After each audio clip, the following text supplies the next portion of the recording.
Welcome to RWG Publishing. You're listening to The Deep Dive. Today, we're stepping into the electrifying world of mixed martial arts, but maybe from an angle you haven't considered. That's right. We're taking a really close look at a fascinating new book that's, well, it's already getting a lot of buzz. It's Caged Fury, Legends of the Octagon by Bill Vincent. And our mission, our deep dive today, is really to unpack the incredible journey of the book's main character, Alex the Fury Johnson. Yeah, we're going beyond just the highlights, the knockouts, the belts, all that stuff. Exactly. We want to explore the intense discipline behind it all, the personal struggles, which are definitely there. And the support systems. Crucial. The people who help forge a legend like Alex, both inside that octagon and maybe more importantly, outside of it. So yeah, get ready for, hopefully, an invigorating look at what it really takes, not just to win, but to, well, master yourself. Okay, so where do we start? Alex Johnson's world. Vincent really paints a picture, doesn't he? He absolutely does. Right from chapter 1, you're immersed in this incredibly disciplined routine. It's almost monastic. It really is. That description of dawn breaking, maybe 5 a.m., even earlier sometimes. Yeah, and Alex is already up, swinging his legs out of bed. And it's not just waking up. Every single action feels like a ritual. Like those stretches. The book mentions specific dynamic mobility work, doesn't it? Stuff crucial for MMA. Flexibility, power. Exactly. And the breakfast, it's not just, a bowl of oatmeal. No, it's detailed. Oatmeal, specific berries, a measured protein shake, all about macronutrients and sustained energy for those brutal training sessions. 2 days, usually. So yeah, this isn't just about getting physically ready, is it? It feels deeper, like mental and maybe even spiritual conditioning. I think that's a great way to put it. Vincent presents it as more than habit. It's, like you said before, a mental anchor. And the book emphasizes how Alex uses that quiet morning time for reflection, visualizing. Right, thinking about where he came from, those rough streets Vincent mentions. Yeah, that raw beginning compared to the bright lights of the MMA world now. It's about grounding himself, reaffirming why he's doing it. And the training itself at the Iron Fist gym, the book makes it sound intense. Oh, it does. But it's holistic. Yeah. Not just hitting pads. Every movement, every meal, even how he breathes it all serves this larger purpose. And his coach, Mike, seems key to that. Absolutely. Not just shouting orders, but imparting this philosophy. That line, stay light on your feet, Alex. Yeah, I remember that. Not just in the cage, but in life. Exactly. And it's not just about winning. It's about proving to yourself that you can overcome anything. It connects the physical and the mental completely. But, okay, discipline in the quiet morning is one thing. What about when things get chaotic?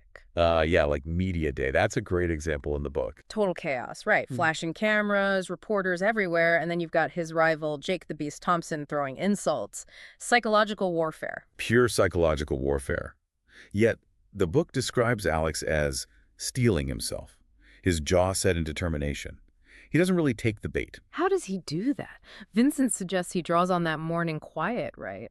Like a mental shield. That's exactly it. He uses that inner strength, built-in solitude, to handle the external noise. It's about compartmentalizing, a skill just as vital as a good takedown defense, I'd argue. Absolutely. Which brings us to the human side. I mean, MMA seems like such an individual sport, almost isolating. You'd think so. We see fighters as these sort of lone wolves, almost invincible. Yeah, but Caged Fury really emphasizes Alex's support system. It feels central to who he is. Totally central. You've got his younger brother, Danny, idolizes Alex. And their little ritual, watching superhero movies together, a bit of an escape, maybe. Definitely an escape. Then his mother, Maria, such a strong figure, but you feel her worry too, right? Preparing his favorite meals. You do. That mix of pride and deep concern, it's palpable in the writing. And then Emily, his girlfriend. The book calls her presence a soothing balm to his weary soul. That's a lovely phrase, a reminder of the life he's building outside the cage, something more than just fighting. So how vital are these connections? Especially when the pressure's on, the rivalry's heating up. Well, that's the question, isn't it? What's the real impact of these relationships on someone pushed to such extremes? And the source, the book, it shows us. Even during that insane rivalry with Jake the Beast Thompson, which Vincent describes as a war of attrition, way beyond just fight night. Yeah, the trash talk, the mind games, it sounded relentless. Utterly relentless. Yeah. But those moments with family, with Emily, they're described as his welcome distraction, his anchor. They let him switch off the Fury persona and just be Alex for a bit. So they're not just background noise, they're fuel. the reason why he endures it all. Exactly. Emotional fuel, resilience. But Vincent doesn't sugarcoat it either. He shows the personal struggles. Right, Maria voicing her fears about the sport's brutality. You feel her anxiety. And Emily expressing concern. Is the career becoming everything? Is their relationship taking a back seat?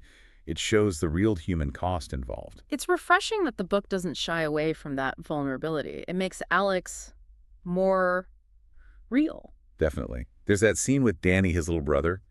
Alex actually admits he gets scared sometimes before a fight. Wow, really?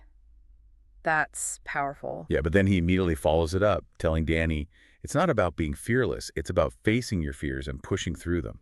That's what makes you strong. That hits home, doesn't it? Because that applies to everyone in any situation. Facing fear, not pretending it doesn't exist. Exactly. It's about that inner grit.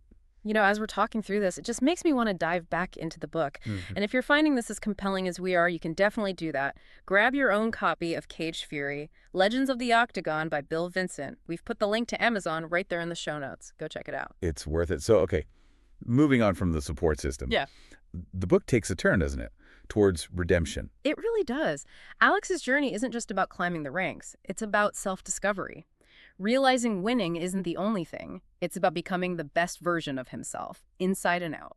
Which leads to some really significant moments of reconciliation. Yeah, like mending that friendship with Marcus. Another fighter, right. There was some history there. Yeah.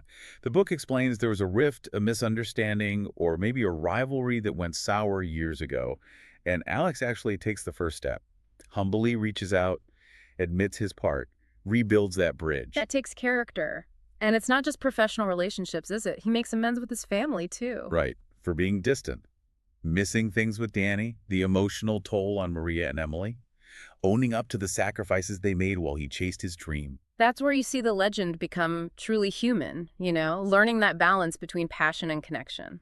A real maturation. And connecting that to the bigger picture, that personal growth, it fuels a new purpose for him. Mentorship. Yes, he starts guiding younger fighters. Exactly. Vincent shows him working with Mia the Phoenix Martinez. She's got raw talent, but struggles with self-doubt. So he's not just teaching technique. No, much more. Sharing his philosophy, helping her with the mental game. And beyond the pro fighters, he starts those community self-defense classes, teaching people like Miguel and Sarah. Passing on life lessons, not just moves. Totally. Echoing what his own coach taught him. Keep pushing forward no matter what. Helping them understand that fear is okay, but strength is facing it. It's him coming full circle, isn't it? From student to guide. It really is. But the book adds another layer there, which I found fascinating. His internal struggle as Mia starts getting really good. Oh yeah, that was compelling. The source actually says he feels overshadowed by her success. A flicker of insecurity. Which is so human. Any mentor might feel that, even if they don't admit it. The ego fighting the pride in the student. Exactly. But Vincent shows him confronting it. There's this confrontation and resolution, not a fight, but an honest talk with Mia. He recommits fully to her success. So he finds that balance again. Between his own ambitions and genuinely wanting her to shine, that's real leadership. Selfless growth, yeah. Moving past his own ego for her sake.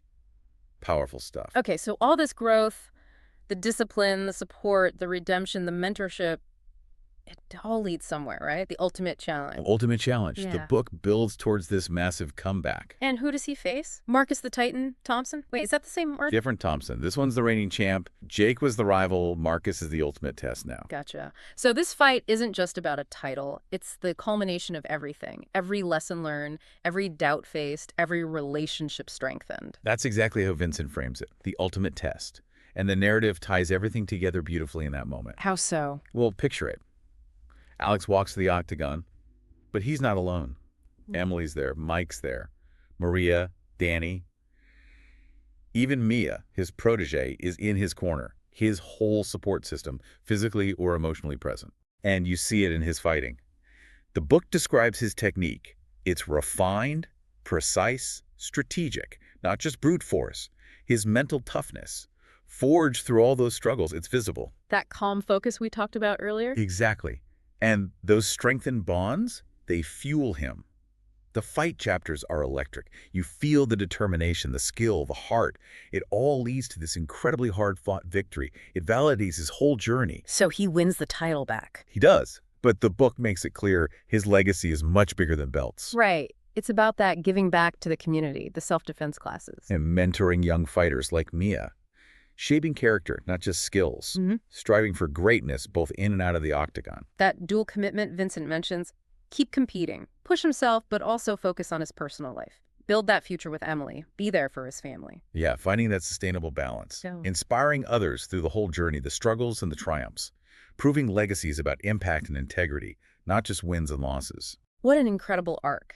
Seriously, from those solitary dawn workouts to the roar of the championship crowd, from the internal battles to lifting others up. Alex the Fury Johnson's story in Cage Fury. It really is a testament to perseverance, isn't it? The absolute power of having good people around you. And how being a legend evolves. It's not just about strength, but also embracing vulnerability and then using all that experience to help others rise too. It definitely makes you think, doesn't it? What challenges are you listening right now preparing for? And who are those essential people in your corner? Yeah, and how could your own journey, whatever it is, lead to a legacy that maybe goes beyond just your own achievements? How can you lift others? Deep thoughts to end on. Indeed. And remember, you can explore Alex Johnson's entire story, all the details we couldn't even get to, by picking up Caged Fury, Legends of the Octagon by Bill Vincent. That link again is right in our show notes. Takes you straight to Amazon. Definitely check it out. Thank you so much for joining us on the Deep Dive.